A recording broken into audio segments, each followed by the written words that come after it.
And welcome back to Coaching the Bible. This is episode 183, season 4, episode 23. Topic of the week is conscious leadership. We'll get to how we got to that subject in just a couple of minutes. But first, the win of the week and the learning of the week. The win of the week, well, last week I mentioned the idea that I was going on this trip to South Florida to visit with my parents, and that the going was a win, and the opportunity to have that and to just be there. And now, having come back, I can report that I think it was a very positive trip. And so the win of the week was that it was a good experience, it was a good trip, it was a good few days, a lot of good time spent together. Maybe not enough time in those kinds of trips. Maybe trying to figure out how to get more time and more experiences and more moments together. But that was a really, really good win for this week. The learning of the week is the idea that even the things that seem most reliable sometimes aren't. And we can't always rely on those things. So here's a quick story. On the way back to the airport to come back home, I had to return a rental car. 7:30 in the morning on Monday morning. The flight's at 1 p.m., so I had some time. I get in the car to go to prayer services, the morning prayer services early in the morning, and the car doesn't start. Try it again, car doesn't start. Try it again, the lights flash, car doesn't start, and I'm stuck. So I go to prayer services, but I'm stressing the whole time. I come back, I try it 2, 3, 4 different more times, and then I realize the car is dead. I call the rental company because I am now freaking out. How am I going to get to the airport? It's more than an hour away, and I have this dead rental car in my situation there left for me to get back to them somehow. They were amazing on the phone in the execution of getting that car back. It was not so clean, not so neat, and not so easy, neither for me nor for my mother, who had to take care of getting that car back. And so the things that sometimes we take for granted as working and doing their job sometimes don't. And so we have to have plans B and C. We have to be prepared for an alternative scenario that's something that we're just simply not ready for. And so that's a really key learning. And we just have to not just go with the flow. We have to obviously handle ourselves in those situations appropriately and stay calm and cool and collected. But at the same time, have a way and figure out a way to get done what needs to get done. So sometimes it's a straight line, and sometimes it's a circle, and sometimes it's a jagged line that gets us to the finish line. And so we have to take that out. So that's our learning of the week. Our topic of the week is this subject called conscious leadership. Now, I want to explain how I got to conscious leadership as the subject. It was not where I started, it is where I ended. I was looking for the following. Over the weekend, we're going to celebrate the birthday and the Hebrew, the Yiddish term, the 𝘺𝘰𝘀𝗃, the day of passing of Moses. The 7th day of the month of Adar is the day in which Moses was born and the day in which Moses passed away. And so it's not a day that simply just passes by without mention or acknowledgement. It's legitimately an important day, and over the course of generations, it's become a day that is commemorated through study. It is a way in which, in many communities, they honor people who are people of volunteering in service in the community, specifically those in many cases who are the ones who take care of individuals in the community who have passed away. And it's an important day. And so I thought that in this week's podcast, to spend a few minutes or spend the time today focusing in on aspects of Moses' leadership that stand out. But specifically, I challenged myself a little bit further. I didn't want to sit with the obvious. I wanted to look at some aspects of Moses' leadership that maybe we overlook, or we underestimate or undervalue their import. And so I challenged myself to not go with the obvious. Oh, well, he took them out of Egypt, and he did the plagues, and he went up to Sinai. And I wanted to sort of look for what I would call subtle greatness in his leadership. That was sort of my premise. And so I started to do the work, I started to do the homework, I started to do the research, because there are many things that go into making a great leader. There are the things that are obvious, and there are things that are not obvious, and there are things that are very blatant, and there are things that are very subtle. And it's important to sort of sit in those spaces. I'll give you sort of a parallel in another life of mine when I served in the rabbinate and when I was working with rabbis in communities, and I was working with communities to place rabbis. And very often, community had the wrong sense of what was important for them in terms of the person who would serve that role. And too often, many places got enamored with somebody who gave a great class or a great lecture or a great sermon from the pulpit and had all kinds of charisma, but had no sort of empathy or personality or caring for what was going through the people in terms of their emotions and situations in their lives. And so that subtlety of shifting away from the thing that is sort of like just jumping out at you and focusing on the other things that the person does really, really well, which actually makes them a great leader, I think those things are worth pointing out. So rather than focusing on the big, let's focus on what might be the small. And in doing the research on those things, there was a lot of those things. And the sort of the culmination or the coming together of all those different things are some of the things that make Moses great.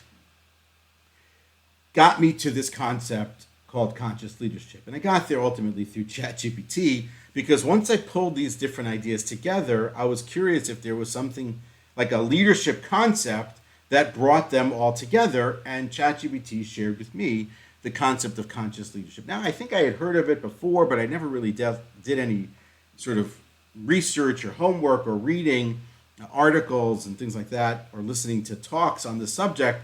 But in so doing, this work led me to conscious leadership. Super interesting concept, which we'll get to in just a moment. So let's go through, let's say, 5 of these, what I'll call subtleties of greatness, or subtleties of great leadership as they relate to Moses. The first one is what's called reflective listening. So really important as a leader is the ability to listen to what it is that people talk about when they're talking, and to make sure that you're hearing them. And so it's not just hearing the words, but it's really understanding and reflecting the emotions and the intentions behind those words. So people who are leaders who master this, right, they're looking to build deeper connections, and they're showing comprehension, understanding, and empathy, and they're fostering ultimately a more trust-based environment for their team. Now, Moses used this specifically in the book of Exodus when it is the people are complaining with respect to food and water. And so he's very clear in understanding what it is that they're complaining about. He doesn't chastise them in any way. He simply hears what it is. He hears their hardship, and he reflects that concern to God. And then the response from God is ultimately giving them the food that they need, right? Sort of an amazing moment. There are other moments of reflective listening. Moses is actually quite a good listener, as it were, in terms of being that kind of a leader.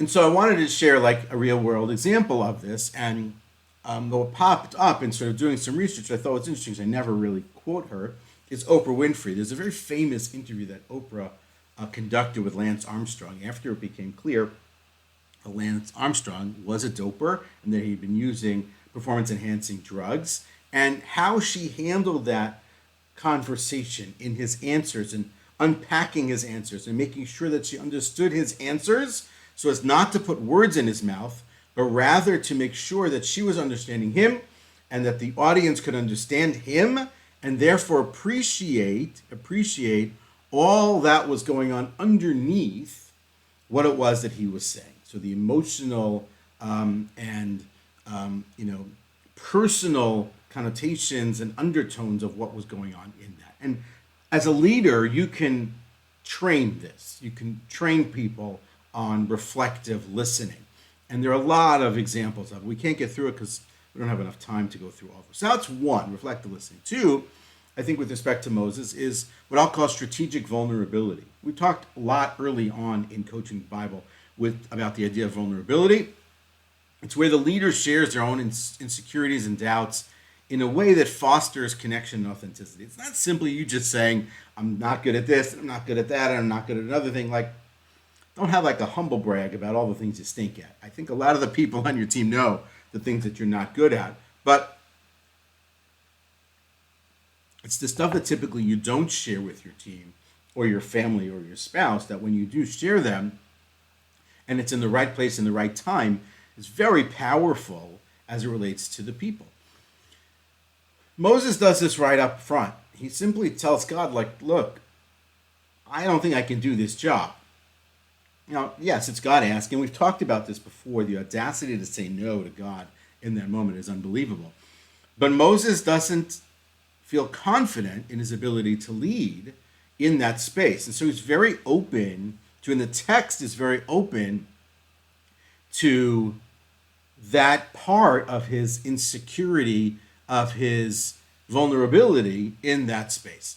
And so obviously where that comes up strategically, or for us as leaders, we talked about it then, we can talk about it now, was Dr. Brene Brown, who talks a lot about vulnerability. That's her research, that's her work, and that's what she tries to bring into a lot of leaders, is getting vulnerable, and that creativity is a result of vulnerability.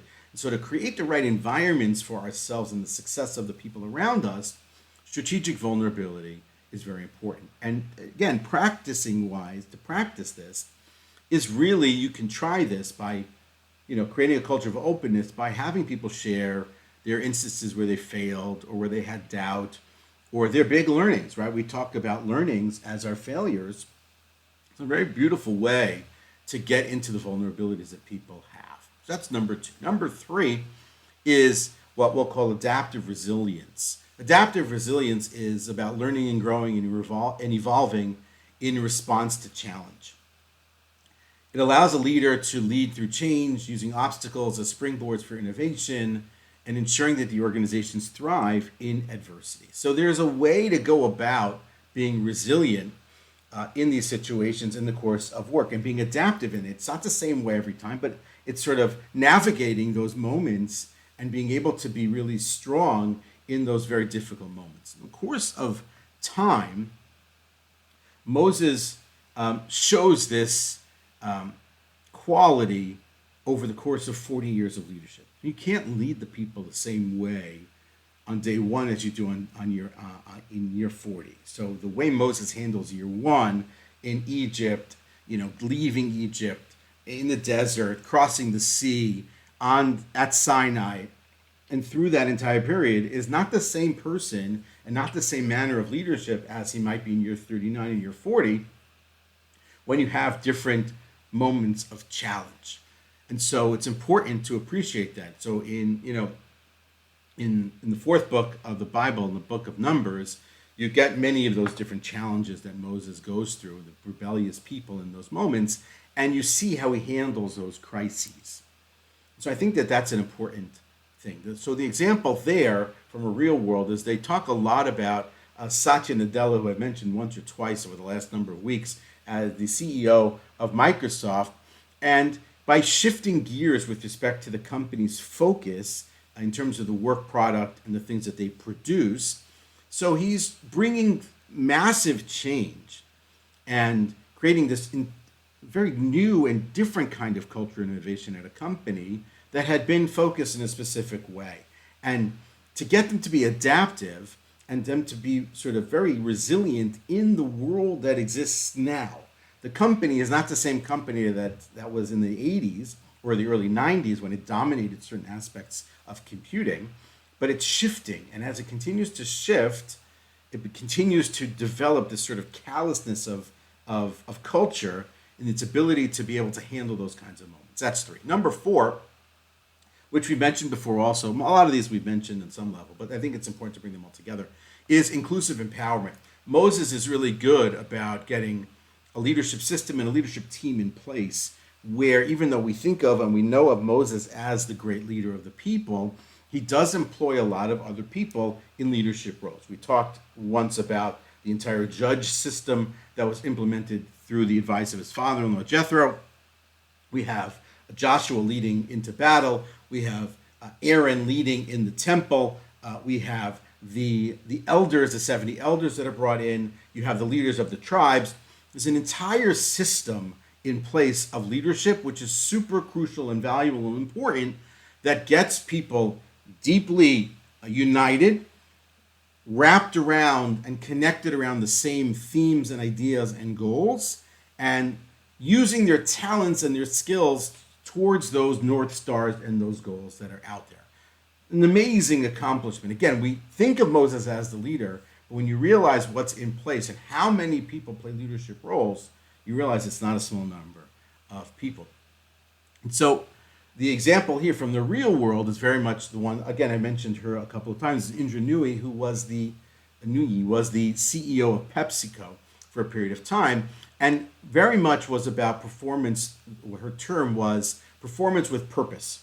That was the initiative that she brought into the company, which leveraged a lot of perspectives and styles for growth and innovation in the company by drawing in from people's different kinds of talents, giving them the room and the space to play a role, which drew them closer to the larger goals of the company, which propelled the company to greater success. And the last one, which I love, which I think is really important, is curiosity-driven leadership. Moses is incredibly curious throughout. So he's asking the questions that need to be asked about what's going on, right? The first time we see his curiosity is when he goes out to the people in the second chapter, when we first meet Moses as a teenager, quasi-adult, going out to see the people. And then obviously at the burning bush, there's an incredible level of curiosity that is driving his interest in seeing what's going on there, which ultimately leads him to the first conversation with God, which leads him to the role. So that curiosity leads him to that unbelievable opportunity, which is the opportunity to lead the people, right? So you get that. And so that kind of curiosity, asking all kinds of really good questions, the why of this, and why is it this way, and why not that way, and what if we tried this, and what if we tried that, drives people to think differently. It drives people to continue to innovate and to improve and to try new things and to discover. And it comes from a place of interest, not from a place of accusation. So the famous example of it today, whether you like him or don't like him, whether you think it's controversial or not controversial, is obviously Elon Musk. From SpaceX to Tesla to Neuralink to all kinds of different things that he continues to try to innovate on, he's continually doing things that push the envelope, but it very much comes from the manner in which he thinks about things and asking all those deep questions. Why can't we do it for less? Why can't, for example, in the case of SpaceX, the ability to reuse rockets, why can't we do this? How can we do this differently? What materials possibly can we use it? How can we do it cheaper? Asking all these questions where people are challenged and questioned back leads to innovation and creativity on those teams. Those kinds of things, with respect to Moses, are incredibly powerful. So those are 5. There are many, many more. 5 of the ways in which Moses, I think, subtly goes about the business of greatness and great leadership. Think about those. And so that led me to this concept of conscious leadership, because once I had those, and I had a couple of more, I was curious as to sort of what was the theme. And I realized that the theme very much was what we might call the soft leadership skills. And the soft leadership skills are the ones that people tend to overlook, or the ones that people discount, which actually make up the bulk of leadership and ultimately the bulk of a leader's success. So conscious leadership is this. It's leadership that sort of transcends your traditional sort of style of commanding and controlling, and focuses very much more on awareness, empathy, adaptability, and a deep sense of purpose. So what happens here is that in a conscious leadership situation or structure, the leader is highly self-aware and has a profound understanding of the impact that he or she has on their environment and that he or she has on the teams, and that those subset of leaders have on everybody else.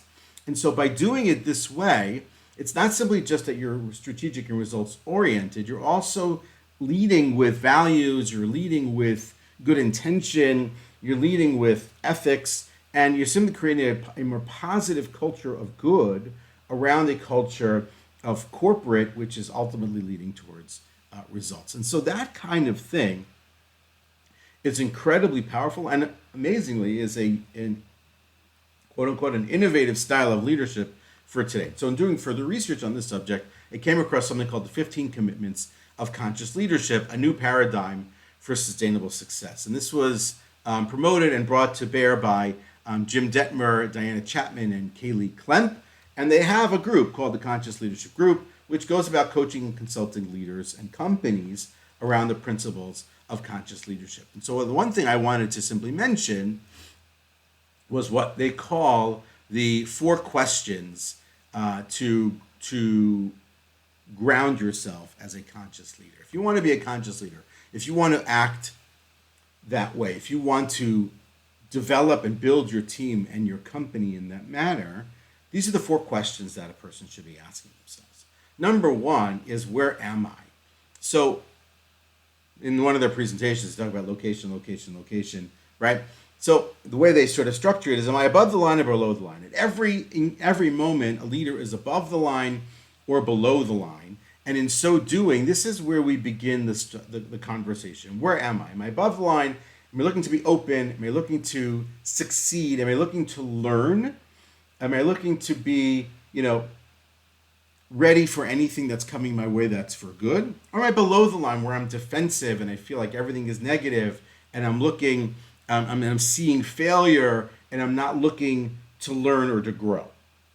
And that's where that conversation begins. The second question a leader would ask is, can I accept myself being just where I am? It's not simply just the idea that I want to be in a different space. There are times when I'm below the line. There are times when things aren't going well. And can I have acceptance? When I have acceptance in those spaces, so then that's really what they term the antidote to fear. And so when I'm below the line, I can accept myself for being where I am. I may not be happy about it, but I can accept myself for being there. Then I'm moving into the direction of being a more conscious leader because I'm asking all the right questions. Question number 3 is, am I willing to shift? Not do I want to shift. I think most leaders want to shift. I wrote a post this week on LinkedIn about the difference of language and flipping one word, changing the entire structure. The example I gave was have to versus get to. Right? I have to do something versus I get to do something. Those are not the same thing, even if the thing itself is the same. So am I willing to shift? Can I continue to be with the issue from a different context? So meaning the issue is going to stay the same. I have a problem. There's a block in my thinking, right?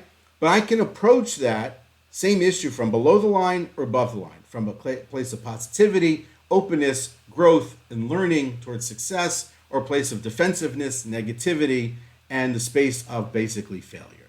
And then the question number 4 is, how am I going to shift? So what are the things that I'm going to employ to go about that shift? I thought it was a super interesting strategy. And you know that even though I've tried over the last number of weeks to keep it shorter here in Coaching the Bible, I went a little bit long. I apologize for that. Thank you for staying with me all the way to the end. This conscious leadership focuses in on the subtleties that make great leaders. Focuses in on these principles and these traits that Moses already brought to bear, 3,000 plus years ago when he was leading the people for all those years throughout the desert. And they're things that we can work on, train on, teach on to get ourselves better as a leader and to get everybody else around us to be better leaders. And to finish with a quote, as we always do. It's a quote from Eleanor Roosevelt. To handle yourself, use your head. To handle others, use your heart. That is Coaching with Bob for this week. Look forward to seeing you again next week.